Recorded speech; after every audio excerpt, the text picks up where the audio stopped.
then, my friend, here by popular demand, I have for you Gareth Southgate's England tactics. Welcome in, everyone. My name is Ash or Brommer18, and this is the home of FC24 tactics. No one on YouTube, no one anywhere across the internet replicates real tactics better, more accurately, and does more research than this channel right here. So thank you everyone for joining me for another tactics video. We continue our Euro 2024 coverage with this one right here, Gareth Southgate's England system. We're going to go through the position changes, the tactics, and also the player instructions as well. If you enjoyed this video, make sure to hit the subscribe button, ring the bell to get notifications every time I upload, and check out my Patreon as well. We will have more on that later on in the video. And with that being said, let's get stuck into some of these position changes. So with regards to this formation, 4-2-3-1, 4-5-1, whatever you prefer, doesn't really matter. We have a couple of position changes, as you can see. First things first, Walker and Trippier, we've moved in. They are still right and left back, but we just moved them closer to the centre backs.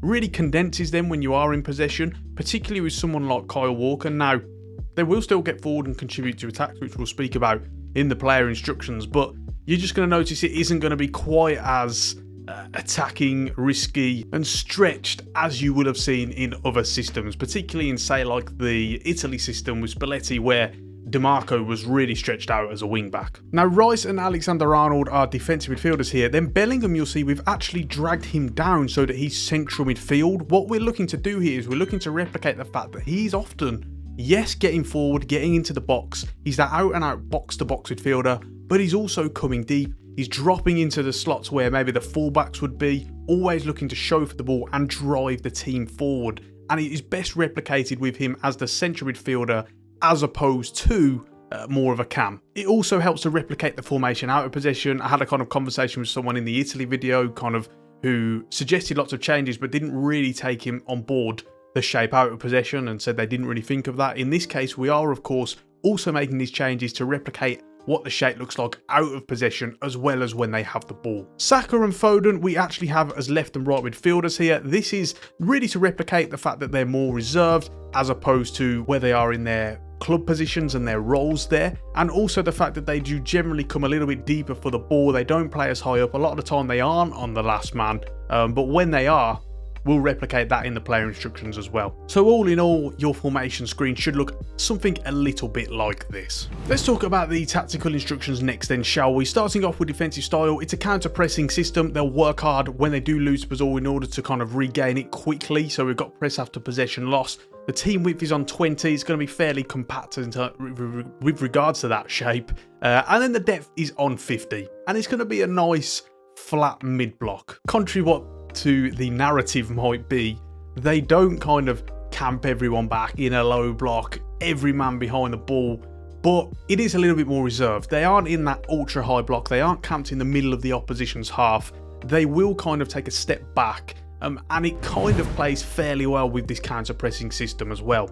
In possession, what do we have? Naturally, I don't need to explain this too much. We've seen what they're like. They're very patient. They don't really like to take a lot of risks, so it is slow but up on possession as well. It's really, really patient. At times it can be a little bit too slow, to be fair. But what it does do is it does help you to get a foothold on the ball and kind of control and dictate the tempo of the game. More of a balanced approach with regards to the width in possession. What you're looking for here with it on 40 is the fact that players aren't going to stretch out too far and you're going to leave too many gaps, because in particular what happens is when you do lose possession, you're going to be so stretched that there's going to be a lot of gaps in between each line horizontally. And so as a result, they like to kind of cancel that out, counter that threat by having it a little bit more narrow. Placing the boxes on 5, they don't like to put too many men in the box. Usually you're only going to get 3, maybe 4 at a push, but generally it's only going to be like 3 players in the box. A lot of the times, the likes of Rice, Alexander-Arnold, Gallagher, etc.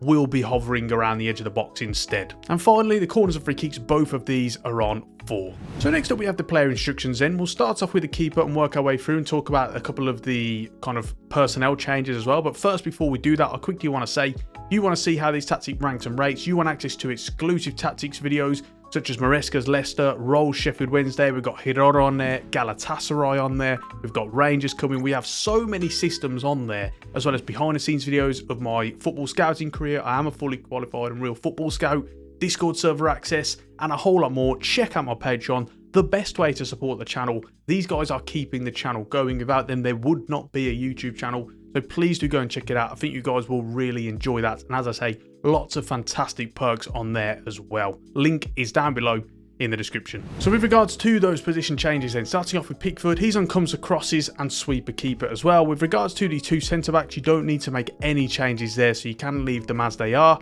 Walker takes a little bit of a different role to what he does for Manchester City. You will see him contributing to the attacking phase a little bit more. At times he is going to overlap, he's going to stretch out wide, make runs forward, but it isn't relentless. So as a result, his attacking runs is only on balanced attack and his run type is on overlap.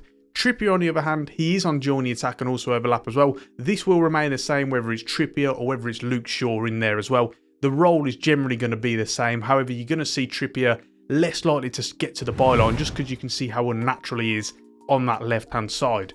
With Rice in central defensive midfield, he's on cut passing lanes and also stay back whilst attacking. What's very important though is his interceptions are on aggressive. We know how he likes to cut out passes and he's really good at that as well. This helps to replicate that, means that he's going to step out more, he's going to try and intercept the ball more aggressively, and you should hopefully see the upside from that. Cover wing for his defensive position and stick to position for positioning freedom. Now with Alexander-Arnold, it will be a little bit different depending if it's him or if it's someone like Gallagher in there. We've got him on cut passing lanes and stay back whilst attacking. He's also on cover wing, and this time for his positioning freedom, it is deep line playmaker. You can see from a natural perspective for him, he has that inclination to kind of drop into little pockets, sometimes into the defence to pick up the ball from deep. So he's on deep line playmaker. If it is Gallagher in this position, as opposed to someone like Alexander-Arnold or say maybe a Bellingham or a Mino, what you're just going to want to do is you're just going to want to take off that deep line playmaker and just leave it as stick to position. Other than that though, no changes. Let's talk about Bellingham next then. We've got him as that out-and-out box-to-box midfielder as we've already spoken about. So naturally, these are going to be the attacking instructions. Get forward for attacking support and also get into the box for the cross. It's going to help you get him into those attacking situations. Free roam for his positioning freedom, as we've already spoken about, where he's dropping off into the, say, positions of the fullback, etc. Very, very important. Trying to get him on the ball just as much as physically possible. And in defensive position is going to be cover centre. Now with the two wide men, we'll start off with Saka in this case. You've got more of that out and out winger. So you are going to see that reflected in the player instructions. Come back on defence to get him tracking back. Stay wide for his chance creation this time. He's going to stretch that play a little bit more beyond the touchline. And in support runs, he's going to be getting behind. Finally, support on crosses is getting to the box of the cross. Now it is slightly different with Foden on the other side. He's obviously more of that, he has that inclination to come inside a little bit more. So he's on come back on defence. This time his chance creation is cut inside. And his support runs are only unbalanced. Yes, sometimes he's going to run in behind. He's well coached to do that. But also what he sometimes likes to do is come a little bit shorter for the ball. And he likes to kind of work with that, particularly in the advanced areas of the pitch as well. So we've got it on balance to try and replicate that. Finally, support on crosses is getting to the box of the cross. We'll finish off with Harry Kane up top then. We've got him on stay central for support runs. His attacking runs is on false 9, a natural inclination for him, and I don't think that's ever really going to change.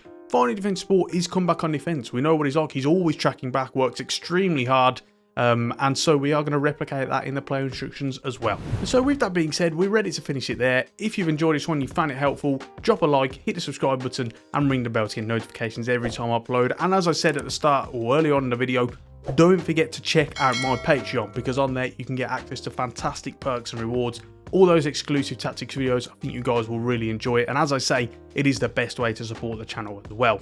With that being said, we're going to ready to round it off there. Thank you so much for watching everyone, and until the next one, I will see you soon.